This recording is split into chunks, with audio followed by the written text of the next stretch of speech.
হরে কৃষ্ণ। তো এই অধ্যায় প্রহ্লাদের প্রার্থনায় নৃসিংহদেবের ক্রোধের উপশম। নৃসিংহদেব আবির্ভূত হয়েছেন, হিরণ্যকশিপু বধ হয়ে গেছে। এখন সমস্ত দেবতারা ভগবান নৃসিংহদেব ক্রোধান্বিত। একের পর এক দেবতারা এসছেন তারা নৃসিংহদেবকে শান্ত করার জন্য, এমনকি লক্ষ্মী দেবীও। কিন্তু ভগবান শান্ত হননি। তিনি যেমন ক্রোধান্বিত ছিলেন সেই রকমই ছিলেন।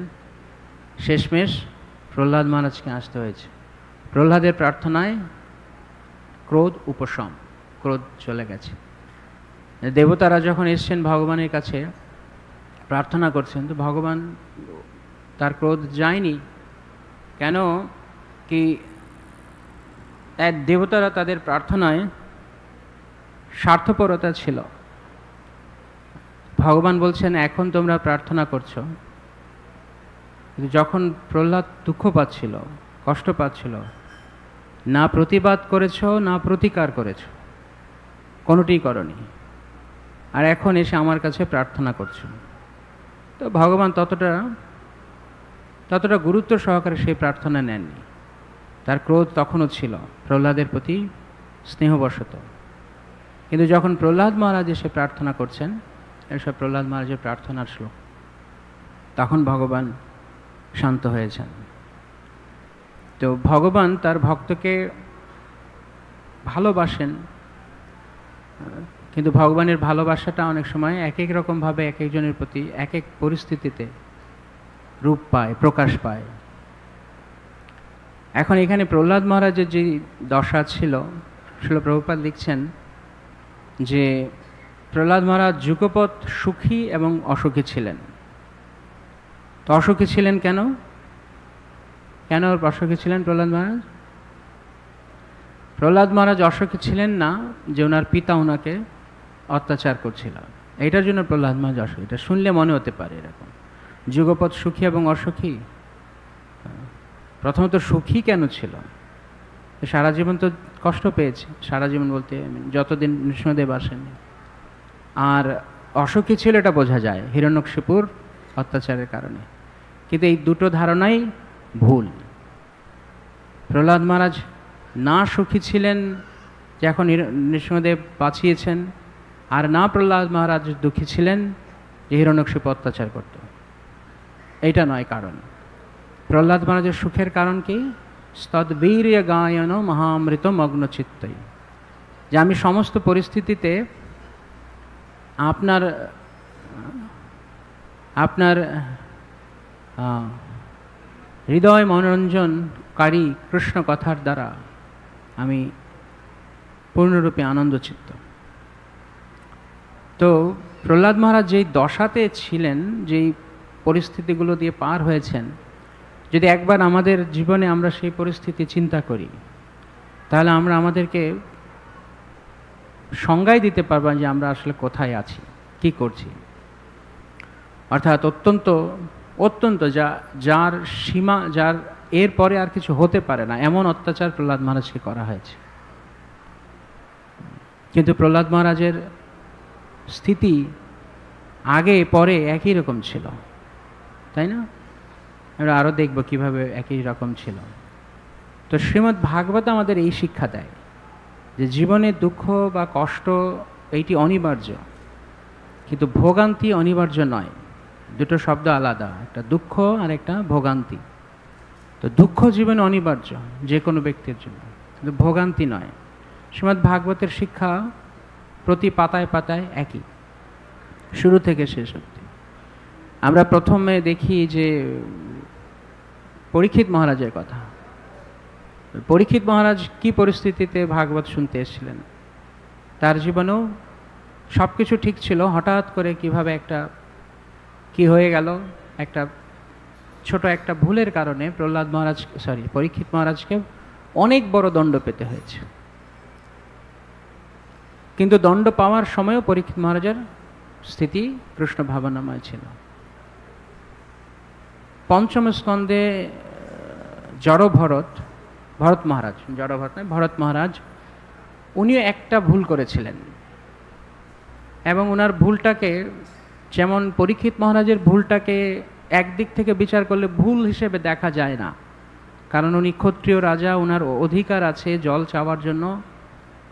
মুনির কাছে উনি চেয়েছেন, মুনিও ওনার রাজ্যের প্রজা, জল দেওয়া উচিত ছিল এক দৃষ্টিকোণ থেকে দেখলে, কিন্তু ভুল। ভরত মহারাজের যেই ঘটনা, ভরত মহারাজেরটাও যদি আমরা এক দৃষ্টিকোণ থেকে দেখি, এটা কিন্তু ভুল নয়, কারণ ভরত মহারাজ অনুকম্পা পরায়ণ হয়েছেন, এটা স্বাভাবিক। ভক্তের হৃদয় কোমল, ভক্ত কোনো জীবকে কষ্ট পেতে দেখলে তার এরকম হয়। কিন্তু আরেক দৃষ্টিকোণ থেকে দেখলে এটা ভুল, কারণ এই আসক্তি তাকে কৃষ্ণ থেকে দূরে নিয়ে গেছে।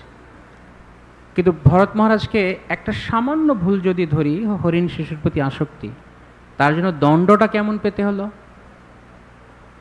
হরিণ জন্ম হলো, তারপরে আবার ভরত হতে হলো, জড় ভরত হতে হলো। কিন্তু তারপরে কি ভরত মহারাজের বা পরবর্তীতে জড় ভরতের স্থিতির কোনো পরিবর্তন হয়েছিল? হয়েছিল পরিবর্তন? কৃষ্ণ ভুলে গেছিলেন? পরবর্তীতে উনি আবার রেকটিফাই, উনি আবার সংশোধন করে নিয়ে কৃষ্ণ ভাবনাময় ছিলেন। ষষ্ঠ স্কন্ধে বৃত্রাসুরের চিত্রকূট মহারাজের বিষয় দেখা যায়। চিত্রকূট একটা ভুল করেছিলেন, কি? মহাদেবকে দেখে হেসে দিয়েছেন।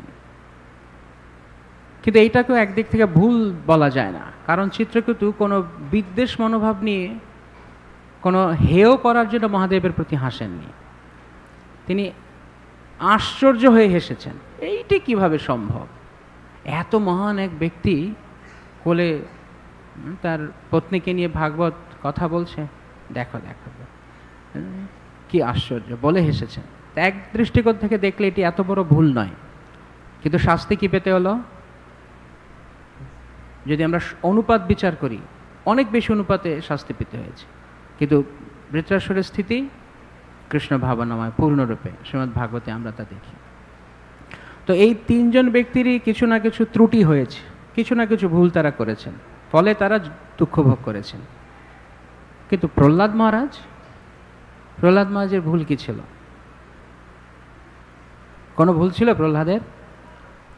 প্রহ্লাদ তো কখনোই কারোর প্রতি কোনো অনিষ্ট করেননি, না কারোর প্রতি উপহাস করেছেন, না তিনি কারোর প্রতি আসক্ত হয়েছেন, কোনোটি করেননি। তো প্রহ্লাদের পরিস্থিতি আরও ঊর্ধ্বে, প্রহ্লাদের পরীক্ষা আরও ঊর্ধ্বে। কখনো কখনো আমরা জীবনে এরকম আমাদের প্রশ্ন জাগে মনের মধ্যে, যে এত ভালো মানুষ কেন তার প্রতি এত খারাপ হলো?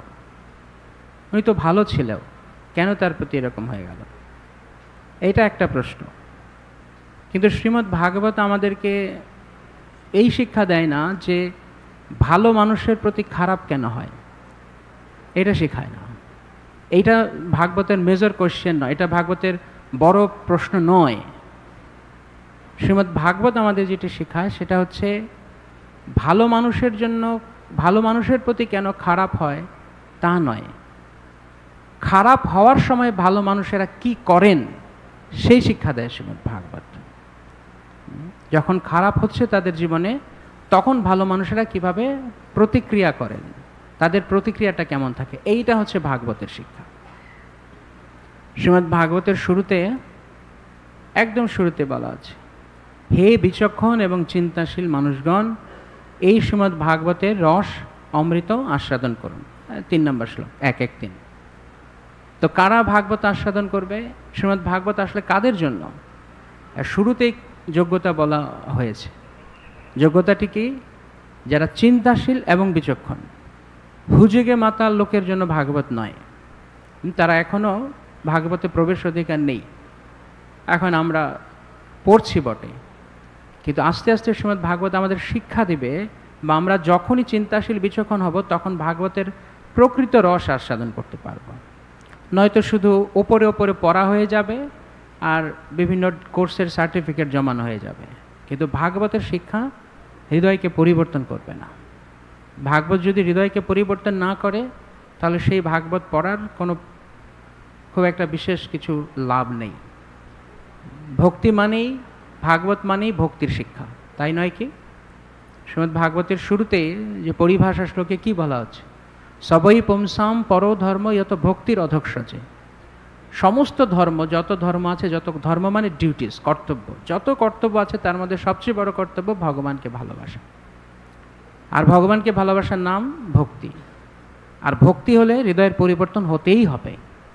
দ্বিতীয় স্কন্ধে একটা অধ্যায় আছে, দ্বিতীয় অধ্যায়ে, শুদ্ধ ভক্তি হৃদয়ের পরিবর্তন। অর্থাৎ যদি হৃদয়ের পরিবর্তন না হয় তাহলে শুদ্ধ ভক্তি হয়নি, আর যাই হয়েছে অন্তত শুদ্ধ ভক্তি হয়নি। তো সেই জন্য শ্রীমদ্ ভাগবতের মূল শিক্ষা এইটি। প্রথম কথা যে কেন আমাদের জীবনে দুঃখ আসছে সেটি বড় বিষয় নয়, যখন প্রতিকূল পরিস্থিতি আসছে তখন আমরা কিভাবে রিঅ্যাক্ট করছি, আমরা কিভাবে তার প্রতিক্রিয়া করছি, সেইটি বেশি গুরুত্বপূর্ণ। তো শ্রীমদ্ ভাগবত এই প্রশ্নের উত্তর দেয় না যে কেন ভালো ভালো মানুষের জীবনে এত দুঃখ আসে। শ্রীমদ্ ভাগবত এই প্রশ্নের উত্তর দেয় যে যখন দুঃখ আসে তখন ভালো মানুষেরা কি করেন, বা যারা তত্ত্বজ্ঞ ব্যক্তি তারা কি করেন। প্রত্যেকের কাহিনীতেই শ্রীমদ্ ভাগবতে কোথাও আপনি পাবেন না এরকম যে এই কর্মফলের কারণে এটা দুঃখ পেয়েছে, এই কর্মফলটাকে জাস্টিফাই করার জন্য বা এইটাকে বৈধ করার জন্য অনেক যুক্তি দেওয়া হচ্ছে না। বরং প্রত্যেকের কাহিনীর শিক্ষাতে এইটি যে এই পরিস্থিতিতেও তারা কি করেছে। জীবনটাকে আমরা সুখময় বলে মনে করি, প্রভুপাদ বললেন আমরা সুখালয় করার চেষ্টা করছি, কিন্তু শ্রীমদ্ ভাগবতের সুখালয়ের কাহিনী আছে কোনো? হ্যাঁ, সবগুলি দুঃখের কাহিনী। কেন? এটি আমাদের জন্য, কারণ আমরা এই জগতে এরকমভাবেই দুঃখ পাচ্ছি। কিন্তু ভাগবত পড়তে পড়তে পড়তে পড়তে ভাগবত রত্ন বা ভাগবত আরও কিছু পাণ্ডিত্য আমরা নিতে পারি, কিন্তু যদি জীবনে তার প্রয়োগ না হয়, যদি নিজের জীবন বদলই না হয়, তো ভাগবত পড়ে কী লাভ হলো, কতটা লাভ হলো? তো সেইটা আমাদেরকে ভাগবত শেখাচ্ছে যে কৃষ্ণ আমাদের অনেক ভালোবাসেন। তাই ভক্ত তার জীবনের দুঃখ দুর্দশার মুহূর্তেও এই কথাটা কখনো ভুলে যান না যে কৃষ্ণ আমাদেরকে ভালোবাসেন। এই যতজনের কথা বললাম এবং আরও যারা রয়েছেন তাদের প্রত্যেকের জীবনে একটা কমন, একটা সাধারণ নীতি ছিল, সেটি হচ্ছে এই পরিস্থিতিতেও আমি কৃষ্ণের, কৃষ্ণ আমার। সেই জন্য তারা যে কোনো পরিস্থিতিকে তারা উতরাতে পেরেছেন সফলভাবে, এবং এইটি তাদের সাফল্য। কেন দুঃখ পাচ্ছি সেই সম্পর্কে গবেষণা করে তার উত্তর জেনে নেওয়াটা সাফল্য নয়। দুঃখকে আমি কিভাবে মোকাবেলা করেছি, কিভাবে সামনা করেছি, সেইটি হচ্ছে প্রকৃত সাফল্য। তো ভগবান আমাদেরকে ভালোবাসেন এই কথাটি তারা জানেন। এখন আমার কাছে প্রশ্ন আসতে পারে, মনে হতে পারে আমার মনে, যে ভগবান ভালোবাসেন কি প্রমাণ? প্রহ্লাদ মহারাজ তো দুঃখ পাচ্ছে, এর কিসের ভালোবাসা? যদি ভালোই বাসলো তাহলে প্রহ্লাদ এত দুঃখ কেন পাচ্ছে? দেখুন, ভগবান ভালোবাসেন, কিন্তু ভগবান দুই রকমভাবে ভালোবাসেন। দুই রকমভাবে ভগবান ভালোবাসেন। প্রথম ভালোবাসাটা হচ্ছে যে ভগবান আমাদেরকে সংরক্ষণ করেন, আমাদেরকে দেখভাল করেন, আমাদের বাঁচান, আমাদেরকে সাবধান করেন। এইটা এক ধরনের ভগবানের ভালোবাসা। আরেকটা ভালোবাসা হচ্ছে ভগবান আমাদেরকে শেখান যে কিভাবে তুমি দুঃখে পড়লে মোকাবেলা করতে পারবে। দুরকমভাবে ভগবান ভালোবাসেন। প্রথমটা ভগবানের সংরক্ষণ, তারপরেরটা ভগবানের শিক্ষণ। দুইভাবেই ভগবান ভালোবাসেন। তো যেমন বোঝা খুব সহজ হবে এটি বুঝতে, যেমন সন্তান যখন খুব ছোট থাকে, খুবই ছোট থাকে, তখন বাবা মা কী করে? সবসময় খেয়াল রাখে রাস্তায় চলে গেল কিনা, হাঁটতে গিয়ে পড়ে গেল কিনা, হোঁচট খেলো কিনা, ব্যথা পেল কিনা, আগুনে হাত দিল কিনা, সবসময় কি করে? রক্ষণ, সংরক্ষণ দেখছে। এইটি তার ভালোবাসার একটা দিক। কিন্তু এই একই বাচ্চাকে একটু বড় হওয়ার পরে বাবা মা কি করে? রাস্তায় গেলে একটা সাইকেল দিয়ে দেয়, চালাও, শেখো। আগে ছোটবেলায় একটা ছোট ব্যাগ তুলতে গেলে, একটু ভারী ব্যাগ তুলতে গেলে বা এই তোলো না, ব্যথা পাবে। কিন্তু একটু বড় হওয়ার পরে কি বলে? চেষ্টা করো, তোলার চেষ্টা করো। এখন কিভাবে বুঝবো কোনটি বাবা মার ভালোবাসা? একদিকে একরকম আচরণ করছে, ছোট সন্তানের জন্য একরকম আচরণ করছে, বড় জনের জন্য আরেক রকম আচরণ করছে।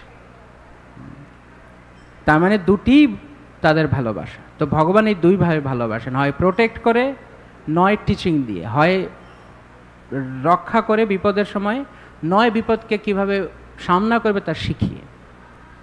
তো এইটি আমাদেরকে বুঝতে হবে, তখন আমরা বুঝতে পারবো ভগবানের ভালোবাসা কি, কেন ভগবান এইভাবে শেখান। আমরা ভাবতে পারি শ্রী শ্রী রাধা মাধব সখীবৃন্দ শ্রীমান মহাপ্রভু শ্রী শ্রী পঞ্চতত্ত্ব গৌরণিতায় শ্রী শ্রী প্রহ্লাদ নরসিংহদেব কি জয়, শ্রী মায়াপুর চন্দ্র কি জয়। তো আমরা ভাবতে পারি যে ভগবান, আমরা এরকম ভাবতে পারি না যে কৃষ্ণ আমাদের সবার জীবনে দুঃখ দেওয়ার কি দরকার, কৃষ্ণ ভালোই রাখো না, সবসময় ভালোই রাখো। কারা কারা এরকম মনে হয় যে এত দুঃখ দেওয়ার কি দরকার, ভালো রাখলেই তো হতো? কার কার এরকম মনে হয়? এক দুই, ধন্যবাদ এই দুজন অনেস্ট ব্যক্তি পাওয়ার জন্য। বাকিরা অনেস্ট, অন্য লেভেলের অনেস্ট। প্রত্যেকেই আমরা এই কথাটা ভাবি কোনো না কোনো সময় জীবনে, এত দুঃখ দেওয়ার কি দরকার কৃষ্ণ, ভালো তো রাখতে পারো, তাই না? তো এই জন্য কৃষ্ণ আমাদের সবসময় কোলে করে রাখেন না। যেমন বাচ্চাদের বাবা মা অনেক সময় সবসময় কোলে রাখে না, কিছু সময় ছেড়ে দেয়, কারণ তাকে সামনের ভয়টাকে, সামনের বিপদটাকে কিভাবে উতরাতে হবে তার শিক্ষা দেওয়ার জন্য। তাই জন্য তারা সবসময় ননির পুতুল বানিয়ে রাখেন না। আমাদের জীবনে, ব্যবহারিক জীবনে, যারা, আমি ভক্তদের কথা বলছি, যারা অনুশীলনকারী ভক্তদের, আমাদের দুই ধরনের পরিস্থিতি রয়েছে। একটা হচ্ছে একদিকে ভক্তির আনন্দ, আরেকদিকে জড়জগতের দুঃখ, বিভিন্ন দুঃখ বা বিপদ। আমরা ভক্তি যোগে এসছি, অনুশীলন করার চেষ্টা করছি, কিন্তু প্রতি মুহূর্তে আমরা পদম পদম ইয়ৎ বিপদাম, আমাদের বিপদ রয়েছে। এই দুঃখ এবং আনন্দ বা বিপদ এবং আনন্দ দুটো একই সঙ্গে রয়েছে। এখন এখানে যখন কারো জীবনে কেবল আনন্দই থাকবে, যখন কারো জীবনে এই জড়জগতের বিপদই শুধু থাকবে কিন্তু ভক্তি নেই, কারো সরল ভাষায় বলতে গেলে আমরা বলতে পারি ভক্তের ভক্তি আর প্রতি মুহূর্তে মুহূর্তে জগতের বিপদ। তো যদি কারো জীবনে কেবল বিপদই থাকে কিন্তু ভক্তি না থাকে, তাহলে সেই ব্যক্তি ধীরে ধীরে কি হয়ে যায়? ভাবুন, চিন্তা করুন, কারো জীবনে ভক্তি নেই, কেবল দুঃখই পাচ্ছে, বিপদই পাচ্ছে, আস্তে আস্তে কি হয়ে যায় সে? না, একটা শব্দ একজন বলছেন বিদ্রোহী, কেউ একজন বলছিলেন বিদ্রোহী, সে বিদ্রোহী হয়ে যাবে আস্তে আস্তে, বা বিদ্বেষী হয়ে যাবে। তার আর মনে করবে এতই যখন দুঃখ দিতে তার কী দরকার। সেই জন্য যখন ভক্তি নেই, কেবল বিপদ আছে, তখন আমাদের জীবনটা, আমরা ধীরে ধীরে বিদ্বেষী হয়ে যাব, কৃষ্ণ বিদ্বেষী হয়ে যাব, ভগবত বিমুখ হয়ে যাব। দ্বিতীয়, জীবনে দুঃখ বিপদ, এই জগতের বিপদ নেই, কেবল ভক্তির আনন্দ আছে, তাহলে কি হব? আমরা অনেক সময় আত্মসন্তুষ্টিতে ভুগব, সবসময় তো ভালোই আছি, কোনো বিপদ নেই, চলছে, এরকম হতে পারে। তো তখন আমরা এই পরিস্থিতিতে পড়তে পারি, আমরা আত্মসন্তুষ্টিতে ভুগতে পারি। প্রথমটায় বিদ্রোহী হব, তারপর একটা আত্মসন্তুষ্টিতে ভুগতে পারি। আরেকটা পরিস্থিতি এরকম হতে পারে, বিপদ আর ভক্তি পাশাপাশি চলছে, দুটো একসঙ্গে চলছে, তখন ভক্ত কি হয়? আপনার জীবনে ভাবুন, চিন্তা করুন, তাহলে বলতে পারবেন। যখন বিপদও আছে, আপনার ভক্তিও আছে ভগবানের প্রতি, মানে বিশ্বাস আছে, তখন আপনি কি করেন? কি হয় আপনার মধ্যে? ভগবানের প্রতি কি মনোভাব হয়? ইয়েস, ভেরি গুড, ভগবান ছাড়া আমার কোনো উপায় নেই, মানে নির্ভরশীলতা। তাহলে প্রথমে কি হলো? বিদ্রোহী বা বিদ্বেষ হলো। তারপরের পরিস্থিতিতে সব ঠিক চলছে, আত্মসন্তুষ্টি। আর এই পরিস্থিতিতে নির্ভরশীলতা, বিপদও আছে, ভক্তিও আছে, ভক্তি অনুশীলনও চলছে, বিপদও আছে, ফলে আমরা নির্ভর করি ভগবানের উপরে। এর উপরে আরেকটা পরিস্থিতি আছে, এর উপরে আরেকটা পরিস্থিতি হচ্ছে, যখন বিপদও নেই, বিপদ কেটে গেছে, সব কিছু সুখের আছে, তবুও ভক্তি মানে অত্যন্ত জোরে সোরে চলছে। প্রকৃতপক্ষে এইটি হচ্ছে সত্যিকারের ভক্তি। এই যে 4 নাম্বার যেটা বললাম, এইটা আসল ভক্তি। মানে আসল ভক্তি বলতে বলছি না, আগেটা নকল, কিন্তু এইটা হচ্ছে ভক্তির স্ট্যান্ডার্ড, মান, যে সব কিছু ভালো, জড়জগৎ ভালো, পারমার্থিক জীবন ভালো, সবই আমার ঠিক আছে, কিন্তু কোনো বিপদ নেই, অর্থাৎ বলতে যে বিপদ নেই, সুখে আছি, তবু ভগবত ভক্তিতে নিষ্ঠাপরায়ণ। এইটা হচ্ছে টপ ক্লাস ভক্তি, সর্বোত্তম ভক্তি। আগের যে পরিস্থিতিটা, অর্থাৎ 3 নম্বরটা কি ছিল, কার মনে আছে? হ্যাঁ, মানে পরিস্থিতিটা কি ছিল? বিপদ এবং ভক্তি একসঙ্গে চলছে। যখন বিপদ এবং ভক্তি একসঙ্গে চলছে, এটা অনেকটা, এটাকে আমরা বলতে পারি এটা হচ্ছে পরিস্থিতির কারণে ভক্তি। পরিস্থিতি বিপদ, তাই বারবার ভগবান ভগবান ভগবান, কৃষ্ণ কৃষ্ণ কৃষ্ণ। এটা পরিস্থিতি সামাল দেওয়ার ভক্তি। এটাতে ভগবান অসন্তুষ্ট নন, কিন্তু খুব একটা ভগবানের জন্য আনন্দদায়কও নয়, প্রীতিদায়ক ভক্তিও নয়। তুমি তোমার পরিস্থিতি সামাল দেওয়ার জন্য আমার কাছে আসছো। কিন্তু এর চাইতেও ওপরের যেটা ভক্তি, আরও সর্বশ্রেষ্ঠ যেটা ভক্তি, যে সব ঠিক আছে কিন্তু তারপরেও কৃষ্ণ আমি তোমার চরণে পূর্ণ ভক্তি রাখব। এইটা হচ্ছে নিজের প্রীতির ভক্তি, নিজে প্রেম করে ভক্তি। আগেরটা সিচুয়েশনাল আর পরেরটা ইন্টেনশনাল। এইটা ইন্টেনশনাল ভক্তিটা আসল ভক্তি, অর্থাৎ স্ব ইচ্ছাকৃত যেটা ভক্তি, পরিস্থিতির শিকার হয়ে ভক্তি করা। আরেকটা হচ্ছে সব ঠিক, জীবনে সব ভালো, তারপরও ভগবানের প্রতি নির্ভরশীল হয়ে থাকা, তারপরও ভগবত ভক্তিতে থাকা। এইটা হচ্ছে সর্বোত্তম ভক্তি। তো এখানে প্রহ্লাদ মহারাজ কোনটাতে পড়েন? একজন হাত তুলুন। অনন্ত আচার্য সর্বোত্তম ভক্তি। আচ্ছা, আর কেউ? অনন্ত আচার্য প্রভু বলছেন সর্বোত্তম ভক্তি, মানে 4 নাম্বারটা। আর কেউ কারো কোনো দ্বিমত আছে এতে? দ্বিমত থাকলে হাত তুলুন। কারো দ্বিমত নেই? প্রহ্লাদ মহারাজ 3 এবং 4 দুটোতে ছিলেন না? যখন বিপদে ছিলেন তখনও ভগবান উপর নির্ভরশীল হয়ে থেকেছেন, আবার যখন বিপদ চলে গেছে তখনও প্রহ্লাদ মহারাজের আসল মহিমা প্রকাশ পেয়েছে ভগবান আবির্ভূত হওয়ার পর, সব বিপদ উত্তীর্ণ করে দেওয়ার পর যখন তিনি প্রার্থনা করছেন, তদ বীর গায়ন মহামৃত মগ্ন চিত্তই। আমি আমার বাবাকে দেখেছি, আমার চোখের সামনে দেখেছি, এত বড় সাম্রাজ্য মুহূর্তের মধ্যে আপনি শেষ করে দিয়েছেন। তাই আমি সেরকম জায়গায় যেতে চাই না। আমি সুখে আছি, ভালো আছি, আপনি আমার বিপদ কাটিয়ে দিয়েছেন, মুক্ত করেছেন, তবু আমি আপনার প্রতি প্রণত। তাই প্রহ্লাদ মহারাজ 3 নম্বর ভক্তিটা উনি দেখিয়েছেন, কিন্তু প্রহ্লাদ মহারাজের আসল মহিমা পরে। ওইটাও মহিমা, কিন্তু তার চেয়ে বড় মহিমা হচ্ছে ভগবান তাকে বিপদ থেকে উদ্ধার করে দেওয়ার পরও তিনি একই রকম, তিনি আত্মসন্তুষ্টিতে ফিরে যাননি, 2 নম্বরটায় যাননি, ও বিপদ নেই ভালো আছি। না, বিপদ থাকুক, সম্পদে বিপদে জীবনে মরণে দায় মম গেলা তো অপদ বলেন, যে কোনো পরিস্থিতিতে আমি তোমার প্রতি ভক্তিমান থাকবো। তাই প্রহ্লাদ মহারাজ দুটোই দেখিয়েছেন, 3ও দেখিয়েছেন, 4ও দেখিয়েছেন। প্রহ্লাদ মহারাজ যখন দুঃখ পেয়েছেন, আমাদের জীবনে যখন দুঃখ আসে তখন আমরা দুঃখের সময় আমরা মিরাকল খুঁজি। এটাকে কি বলে?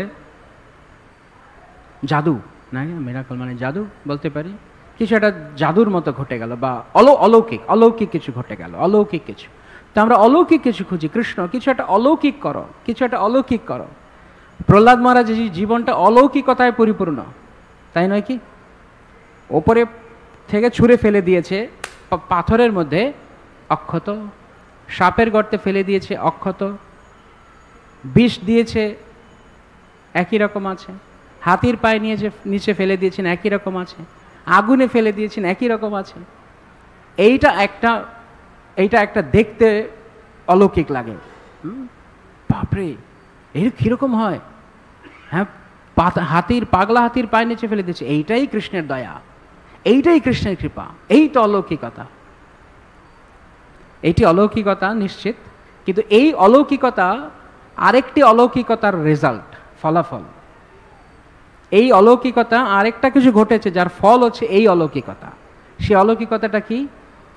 এই সব পরিস্থিতির মধ্য দিয়ে প্রহ্লাদ মহারাজের মনোভাব ভগবানের প্রতি, ওইটা সবচেয়ে বড় মিরাকল, ওইটা সবচেয়ে বড় অলৌকিক, যে এইরকম পরিস্থিতিতেও কিভাবে ভগবানের প্রতি দৃঢ় বিশ্বাস ধরে রাখা যায়। তাই ভগবানের কাছে এসে, ভগবান শ্রী নৃসিংহদেব আছেন আমাদের মায়াপুরের সংরক্ষণকারী, কিন্তু অনেক সময় আমরা ভগবানের কাছে কেবল তখন আসি যখন আমি বিপদে পড়েছি। কিছু একটা অলৌকিক করো কৃষ্ণ। কিন্তু সুখের সময় কতজন আসি? এখানে আসাটা বড় কথা নয়, আমি বলছি সুখের সময় আমরা কতটা ভগবানের উপরে নির্ভরশীল হয়ে থাকি। কতটা আমরা ভগবত ভাবনা হয়ে থাকি সেটি তার চেয়ে বড় পরীক্ষা। কঠিন পরিস্থিতিগুলোর মধ্য দিয়ে ভগবানের প্রতি ভরসা রাখা এবং ভালো পরিস্থিতিতেও, সুখে কি দুঃখে, যে কোনো পরিস্থিতিতে কৃষ্ণের প্রতি প্রেমকে, ভালোবাসাকে ধরে রাখা, এইটি আসল অলৌকিকতা। যখন কৃষ্ণ ভগবদ্গীতায় বলছেন কৌন্তেয় প্রতিজানিহি নমে ভক্তা প্রণশ্যতি, এই কথার মানে কি? যে আমি আমার ভক্তকে কখনো মরতে দেই না। ভক্ত দুঃখ পেলে আমি তাকে কখনো দুঃখ পেতে দিই, মানে দুঃখ থেকে বাঁচিয়ে নিই বারবার। ভাগবতের পাতায় পাতাতে আমরা কতজনের দেখি তারা দুঃখ দুঃখ দুঃখ ভরা জীবন ছিল। তো কৃষ্ণ যদি দুঃখ থেকেই বাঁচাবেন, তো এটা কীরকম হলো তাহলে? দুঃখ থেকে বাঁচালেই যদি ভগবানের আসল অলৌকিকতা হয়, তাহলে এটা কোন ধরনের অলৌকিকতা? তাই ভক্ত যে কোনো পরিস্থিতিতে, আমাদের জীবনে আমরা যেরকম অবস্থার মধ্য দিয়ে যাচ্ছি, সত্যিকার অর্থে আপনি অলৌকিক ভক্তি করছেন কিনা তার প্রমাণ হচ্ছে ভালো কি মন্দ যে কোনো পরিস্থিতির মধ্য দিয়ে কৃষ্ণের কাছে থাকা। এবং এইটি তো ভগবদ্গীতার শিক্ষাও, সুখে দুঃখে সময়ে কৃত্যা লাভালাভ জয়া জয়। যে কোনো পরিস্থিতিতে কখনো কখনো দুঃখ আসে, কিন্তু ভক্ত জানেন এই দুঃখটা আসবে, আবার এই দুঃখটা যাবেও। এই দুঃখ আসছে, যাবেও। যারা ভগবানের প্রতি শরণাগত ভক্ত তারা এটি বিশ্বাস করেন। যারা শরণাগত নয় তারা দুঃখে মুখ থুবড়ে পড়ে। তারা কখনো কখনো শুধু মুখ থুবড়ে পড়া নয়, তারা অনেক সময় ভগবানের দিকে আঙুলও তুলে দেয় যে কৃষ্ণ কেন আমার জীবনে এরকম করলো। শ্রীল প্রভুপাদের একটা উদ্ধৃতি আছে, সেখানে প্রভুপাদ বলছেন যে কখনো প্রশ্ন করবে যে কৃষ্ণ কেন আমাকে এটা করলো, সে ভক্তই না, সে ভক্তই না। শুনতে খুব কঠিন লাগতে পারে, কিন্তু প্রতিষ্ঠাতা আচার্য বলছেন, আমি বলছি না, আমি লাগলে আপনাকে আমি কোটটা দিতেও পারি। সে ভক্তই না। ভক্ত কখনো অভিযোগ করবে না কৃষ্ণের প্রতি যে কৃষ্ণ আমার জীবনে এটা কেন ঘটলো, বরং সে সবসময় কৃতজ্ঞ থাকে ভগবানের প্রতি। তুমি যেই পরিস্থিতি দিয়ে আমাকে নিচ্ছ, তুমি আমাকে তোমার চরণ কমলের প্রতি আমার বিশ্বাসটাকে কখনো হারাতে দিও না। তাই কৃষ্ণ যখন বলছেন যোগক্ষেমং বাহাম্যহম, এর মানে কি? এর অর্থ কি? প্রকৃত যোগক্ষেম কি? যোগ মানে কি? কি আছে অনুবাদে? কি আছে? যোগ মানে কি?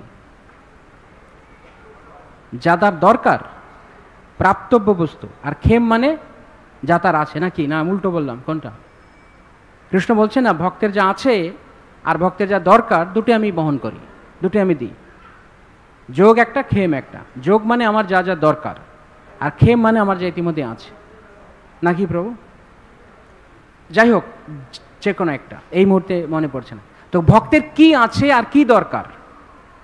একজন শরণাগত ভক্তের জীবনে কি আছে? কি থাকলে ভক্তকে শরণাগত ভক্ত বলে? হ্যাঁ, বিশ্বাস, শ্রদ্ধা। কৃষ্ণ ভক্তি কইলে সর্বকর্মকৃত হয়। দৃঢ় বিশ্বাস, যে কোনো পরিস্থিতির মধ্যে দিয়ে কৃষ্ণ আমাকে নিয়ে, কৃষ্ণ আমার, এই দৃঢ় বিশ্বাস তার আছে। তো ভক্তের আছে কি? বিশ্বাস। ভক্ত কিসের উপরে টিকে থাকছেন ভক্তি জীবনে? বিশ্বাস। বিশ্বাসকে অনেক সময় দেখা যায় না, কিন্তু বিশ্বাসকে বাস্তবের প্রতিফলন বোঝা যায় ভক্ত যখন টিকে গেছে ভক্তি জীবনে। যেমন এলিগেন্ট রডে বলে, দিখতা নেহি টিকতা হ্যায়। দেখা যায় না উপর দিয়ে কি হবে, কিন্তু টিকে যায় বিল্ডিং। তো ভক্তকে দেখা যাবে না, ভক্ত কি করছে, ভক্তের কি হচ্ছে, শ্রদ্ধাটা কেমন, এটা চোখে দেখা যায় না, কিন্তু ভক্ত টিকে গেছে সমস্ত পরিস্থিতির মধ্যে। এর মধ্যে বোঝা যায় এটা খাঁটি ভক্ত, এটা সত্যিকারের সলিড, একদম ভেতরে কোনো ফাঁপা নেই, পুরোটাই নিরেট ভক্ত। তো কৃষ্ণ কোন পরিস্থিতির মধ্যে দিয়ে নিচ্ছেন, সেই পরিস্থিতিতে আমার শ্রদ্ধা ধরে রাখতে পারছে কিনা। তাই যোগ, ভক্তের যা আছে শ্রদ্ধা, আর ভগবান বলছেন যা লাগবে আমি তার সরবরাহ করি। এইটা যোগক্ষেমের উচ্চতর বিশ্লেষণ, উচ্চতর ব্যাখ্যা বা উচ্চতর উপলব্ধি। প্রাথমিক উপলব্ধি হচ্ছে কৃষ্ণ আমার এটা নেই, ওটা নেই, এটা দাও, ওটা দাও, জড়জাগতিক বস্তুর অভাব আছে, এটা দাও। এটা কৃষ্ণ দেয়, এটা প্রাথমিক। কিন্তু উচ্চতর স্তরে কি? উচ্চতর আনন্দের আস্বাদন যখন হবে, তখন ভক্ত এইটা ওটা চাইবে না। ভগবান দিলেও উনি ওই রকমই থাকবেন, যেটা সুদামা বিপ্র দেখিয়েছেন। যখন তার ছিল না তখনও কৃষ্ণকে ভালোবাসতেন, যখন তার ছিল, কৃষ্ণ যখন দিলেন তখনও কৃষ্ণকে একই রকমভাবে ভালোবাসেন। এইটি হচ্ছে টপ ক্লাস ভক্তি, সর্বোত্তম ভক্তি। তাই দুঃখের পরিস্থিতিকে মোকাবেলা করার জন্য যদি কিছু কিছু কখনো কখনো এরকম হয়, আমাদের জাগতিক বস্তু, জাগতিক কিছু নিরাপত্তা বা জাগতিক বস্তু আর পারমার্থিক বস্তু। একটা তো শ্রদ্ধার কথা বললাম, শ্রদ্ধা হচ্ছে প্রকৃত সার ভক্তির। শ্রদ্ধা যদি নেই তাহলে ভক্তি ওখানে শুকিয়ে যাবে, ভক্তি লতাটা শুকিয়ে যাবে। ভক্তি লতা শ্রদ্ধা থেকে শুরু হয়, প্রেম অবধি যায়। কিন্তু শ্রদ্ধা যদি মরে যায়, শ্রদ্ধা যদি না থাকে, তাহলে ভক্তিই শুকিয়ে যাবে।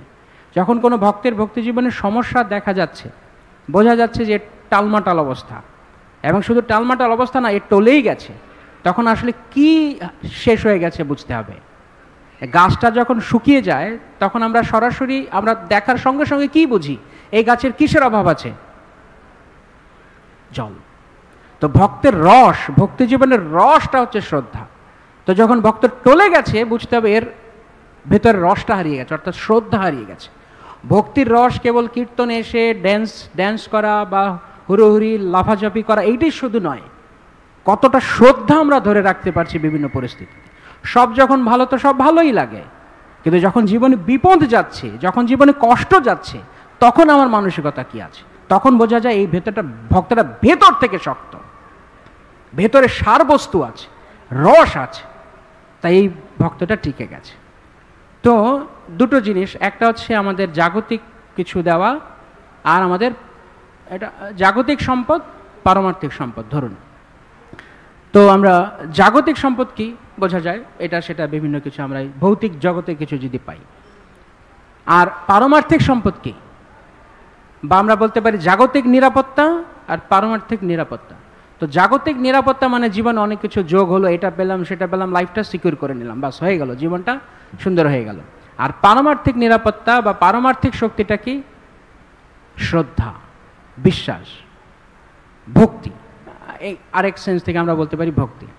তো যখন আমাদের জীবনে এই পরিস্থিতি চলতে থাকে, তখন কষ্টকর পরিস্থিতির মধ্যে দিয়ে আমরা যখন যাই, তখন ভগবান আমাদেরকে চাইলে জাগতিক প্রাচুর্য দিতে পারেন বা সমূহ বিপদ থেকে বাঁচাতে পারেন, না চাইলে নাও বাঁচাতে পারেন। জাগতিক সিকিউরিটি নাও দিতে পারেন, জাগতিক নিরাপত্তা নাও দিতে পারেন, কিন্তু পারমার্থিক নিরাপত্তা চলছে কিনা, ভক্তের জীবন আছে কিনা, সেইটি সবচেয়ে বেশি গুরুত্বপূর্ণ। আমরা এটাকে বুঝতে পারি অনেকটা, যেমন যখন কেউ অসুস্থ হয়, ধরুন কেউ খুব অসুস্থ এবং অত্যন্ত যন্ত্রণাগ্রস্ত, খুব ব্যথা পাচ্ছে শরীরে, অনেক পেইন হচ্ছে, অনেক যন্ত্রণা হচ্ছে এবং অসুস্থ, সে ইনফেকশনের কারণে তার অসুস্থতা হয়েছে। তো যখন একজন দুঃখ পাচ্ছে অসুস্থ ব্যক্তি ডাক্তারের কাছে যায়, ডাক্তার দুই ধরনের ওষুধ দেন। একটা হচ্ছে এই যে পেইনটা আছে, যন্ত্রণাটা আছে, এটাকে কিছু সময়ের জন্য নিবৃত্ত করার জন্য, সরিয়ে রাখার জন্য, এটাকে বলে কি পেইন কিলার। আর আরেকটা আছে যেটা হচ্ছে তার রোগের কারণ কি, ইনফেকশন কি, সেটার উপরে কাজ করার জন্য। তো যেটা পেইন কিলার, এটাকে ইংরেজিতে বলে অ্যানালজেসিক আর অ্যান্টিসেপটিক, এর যেন আর সংক্রমণ না বাড়ে। একটা হচ্ছে সংক্রমণ আর না বাড়তে দেওয়া, আর একটা হচ্ছে বর্তমান দুঃখটাকে একটু দূরে রাখা। এখন যদি ভক্তের জীবনে কেবল জাগতিক প্রাচুর্য আসে, কেবল জাগতিক নিরাপত্তা পায়, জাগতিক নিরাপত্তা বা সমূহ বিপদ থেকে বেঁচে যাওয়া হচ্ছে পেইন কিলার। দুঃখ পাচ্ছে, এটা পেইন কিলারে কিছু সময়ের জন্য টিকলো। কিন্তু যদি কেউ শুধু পেইন কিলার খায়, রোগ সারবে? রোগ তো সারবেই না, বরং এটি ভয়ানক। কারণ শুধু পেইন কিলার কিন্তু অ্যানালজেসিক মেডিসিন নেই, অর্থাৎ যেটা তাকে রোগকে সারাবে সেটা নেই, তাহলে ধীরে ধীরে ধীরে আপাত দৃষ্টিতে দেখতে তার দুঃখ নেই, কিন্তু আসলে সে চরম দুঃখের জন্য তাকে রেডি করছে। কারণ পেইন কিলার সবসময় রোগ সারাতে পারবে না, সাময়িক নিবৃত্তি দেবে। আবার কারো কারো জীবনে এরকম হতে পারে যে হয়তো তার জীবনে পেইন কিলার নেই, কিন্তু তার জীবনে শুধু অ্যানালজেসিক আছে, অর্থাৎ রোগ সারাই করার, ইনফেকশনটাকে সারাই করে দেওয়ার ওষুধ আছে। এইটি আপাত দৃষ্টিতে দেখতে একটু কষ্টকর, কারণ পেইন হচ্ছে, ব্যথা হচ্ছে, কিন্তু ব্যথাটা সারছে না। কিন্তু বাইরে থেকে দেখতে তার হয়তো দুঃখটা যাচ্ছে না, তার যন্ত্রণাটা আছে। কিন্তু ধন্যবাদ এই জন্য দিতে হয় যে ধীরে ধীরে ধীরে ধীরে ধীরে ধীরে একে এমন জায়গায় নিয়ে যাচ্ছে যে আর জীবনে আর কোনোদিনে আর পেইন ভোগ করতে হবে, আর কষ্ট ভোগ করতে হবে না। তো ভগবান আমাদের এই জড়জগৎটা হাসপাতালের মতো না, আমরা অনেক জায়গায় প্রভুপাদ বলছেন হাসপাতাল, তো এই হাসপাতালে আমরা অসুস্থ। এখন এই হাসপাতালের যে রোগ শোক দুঃখ যন্ত্রণা ভোগান্তি, সাধারণত হাসপাতাল যেরকম হয়, বিশেষ করে সরকারি হাসপাতালে গেলে বা এরকম যে কোনো জায়গাতে, হাসপাতাল মানেই চিৎকার কান্না দুঃখ। এখন এই চিৎকার কান্না দুঃখটা হাসপাতালের উদ্দেশ্য নয়। হাসপাতাল বানানো হয়নি যে এখানে এসে লোক চিৎকার কান্না দুঃখ, কিন্তু এটা একটা হাসপাতাল একটা ওতপ্রোতভাবে জড়িত অঙ্গ। আমরা এটা অঙ্গাঙ্গিভাবে জড়িত, আমরা এটাকে অস্বীকার করতে পারি না। তো জড় জগৎটার উদ্দেশ্য আমাদেরকে দুঃখ দেওয়া নয়, জড় জগৎটাই দুঃখময়, এটা দুঃখ দিয়েই জগৎটাকে বানানো। এখন এইখানে আপনি দুই ধরনের ওষুধ পেতে পারেন, একটা হচ্ছে আপনার পেইন কিলার, আর একটা হচ্ছে আপনার রোগকে সারানোর জন্য, রোগের কারণ নির্ণয় করে সারানো। এখন আপনি যদি শুধু ব্যথা উপশমক ঔষধ খেতে থাকেন, অর্থাৎ ভগবান সবসময় বিপদে পড়লো আর ভক্ত বিপদে পড়লো ভগবান বাঁচিয়ে দিলেন, বা ভক্তের জীবনে জাগতিক ঐশ্বর্য নেই, ভগবান জাগতিক ঐশ্বর্য দিয়ে দিলেন, যা যা অভাব তা দিয়ে দিলেন, এতে করে আপাত দৃষ্টিতে মনে হবে এই লোকটির ভক্তি ভালো হচ্ছে, বাট এটা অত্যন্ত ভয়ানক।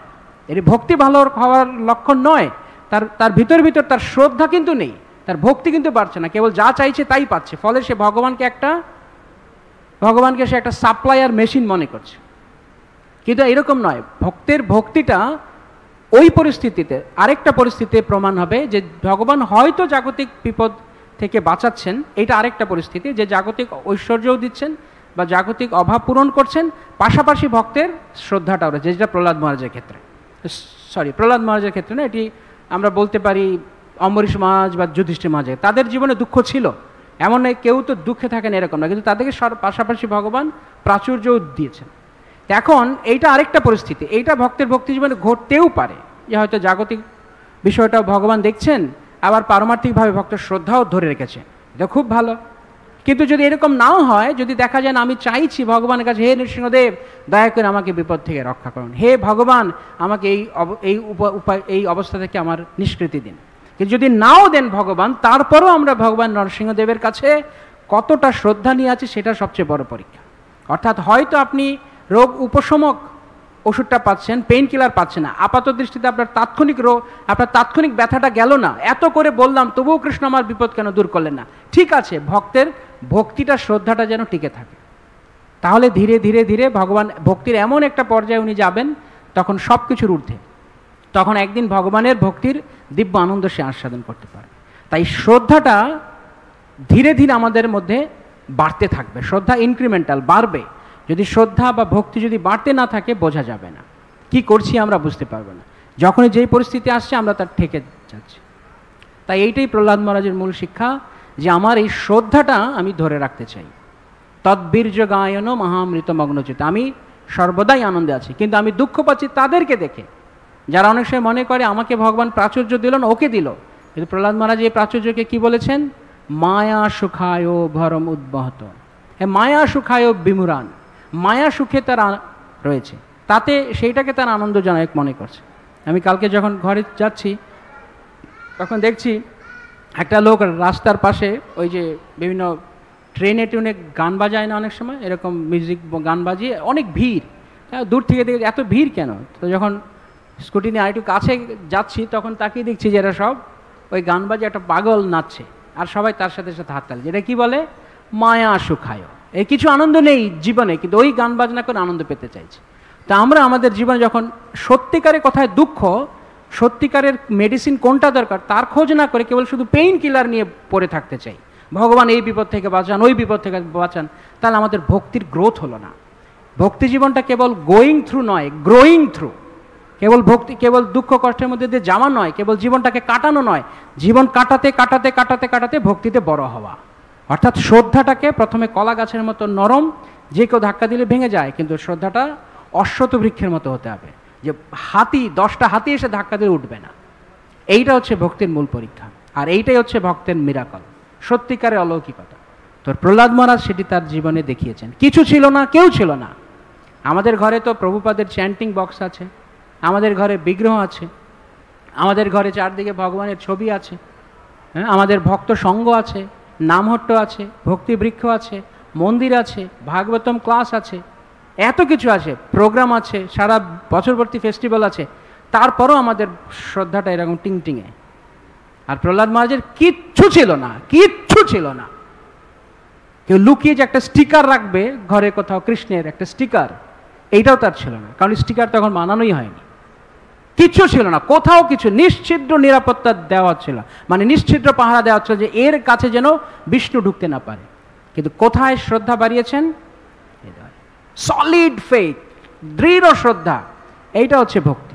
কোনো পরিস্থিতির মধ্যে দিয়ে কিচ্ছু নেই, একটা বিন্দু অভিযোগও প্রহ্লাদ মহারাজ করেননি। ভক্ত কাকে বলে? প্রহ্লাদ মহারাজ হতে তার বেস্ট এক্সাম্পল। তাই শুধু উৎসব আসলে নৃসিংহ চতুর্দশী অনেক বড় করে করলাম, অনেক আয়োজন করলাম, ভালো, কোনো আপত্তি নেই, কিন্তু শিখলাম কি?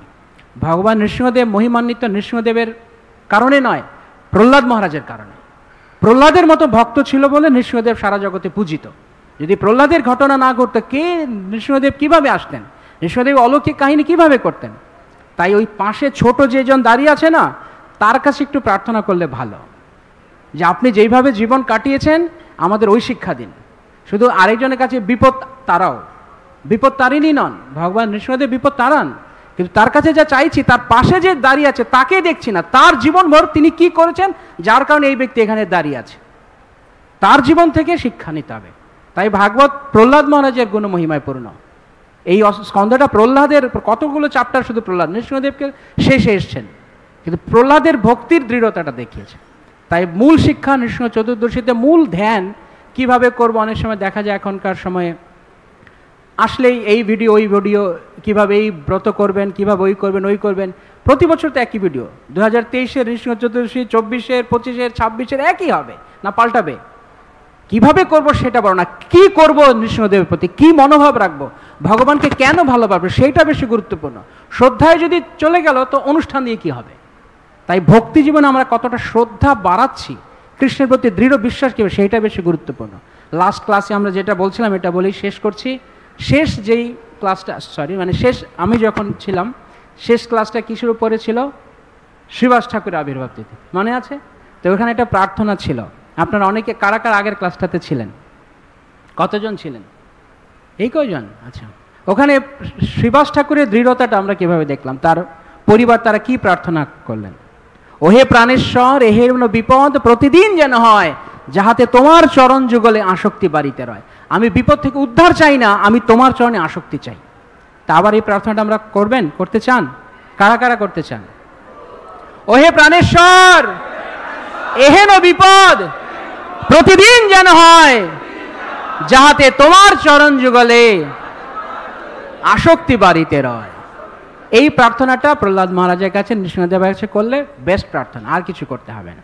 শ্রীল প্রভুপাদ কি, শ্রী শ্রী প্রহ্লাদ নরসিংহদেব কি, গৌর প্রেমানন্দে হরি।